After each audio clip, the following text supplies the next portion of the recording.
Hello. I wanted to make a video just to kind of talk a little bit about um, how to use this program and how to make sure that it's serving you correctly. So number one is it can be so overwhelming getting back to movement after you've had a baby. And one thing I think is really important to mention is it might be that it's ideal to do more than 10 minutes or less than 10 minutes for you. And really, what it's about is something that's achievable. It's always better to do something than absolutely nothing. And sometimes what you need is a nap. Sometimes it's a walk outside with a really good friend or a family member. And sometimes it's getting together with other mums in your area and feeling supported. And so whatever it is, there's no right or wrong. We're all individuals and we all have different needs. Okay.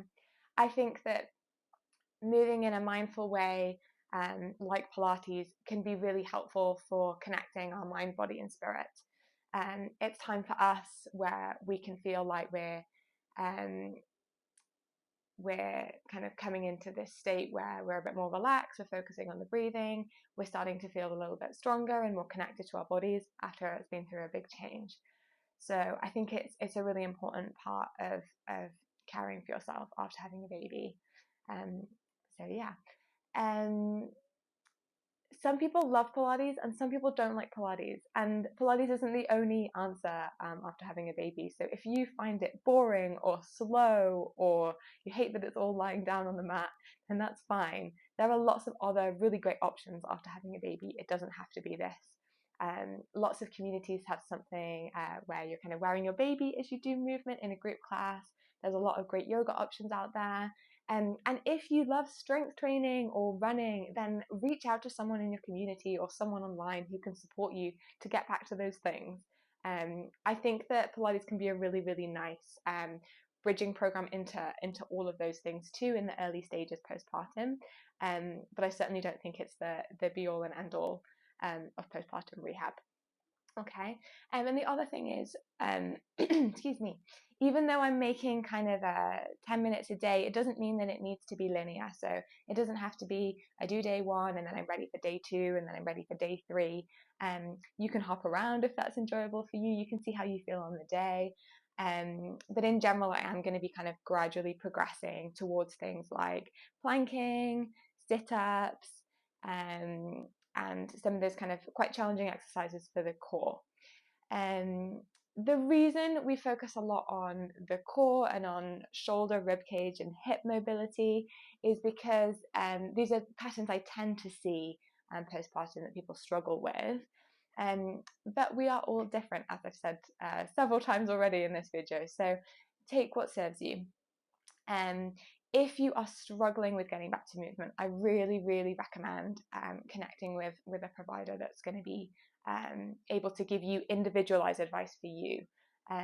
So I work as a pelvic floor physiotherapist or pelvic health physiotherapist as well. And I really recommend getting an assessment with a pelvic health physiotherapist. If there's a certain type of exercise that you love doing, then connecting with someone who understands what it's like and the changes that happen during pregnancy and postpartum and can kind of tailor stuff for you is wonderful. Okay, so one more thing I want to talk about. So after we've had a baby, often we have difficulty managing pressure in our system. So sometimes that can lead to symptoms like pain in the abdominal area, something called doming or coning, which is where we're kind of pressure's kind of really sending out of the front of our belly because we've had so much stretch in those tissues after while we were pregnant. And sometimes that pressure can go down into our undercarriage area, our pelvic floor. We might feel things kind of feel a bit funny in our vagina, or other places in our groin. And so that's why there's a lot of focus on the breathing and on also making lots of space and opening up some of the other areas in our body that can feel really tight, either as a result of pregnancy or the activities that we tend to spend a lot of time doing when we have a little one to take care of, or little ones. So there's lots of reasons. So don't feel like if it feels difficult, that is really, really normal. give yourself some grace. You've done an amazing thing, and you're continuing to do an amazing thing that's very, very demanding. When we are sleep deprived, when we are maybe not having the best nutrition, sometimes it can be challenging to kind of keep on top of all those things. When we're in a totally new stage of life, then it can make movement much more challenging. It can make your recovery more challenging. So just bearing those things in mind, okay, and being kind to yourself. And at the end of every video, I'm going to kind of encourage you to take, some few breaths and lie down and get comfortable. I'm only going to do that for a really small amount of time because I'm trying to keep these videos manageable for people by keeping them around 10 minutes. But I encourage you to spend as long as you reasonably can. Okay, lovely. So without further ado, I will end the video here, and I really hope you enjoy the program and get a lot out of it. And please give me feedback in the comments so that I can continue to learn and improve what I offer. Thank you.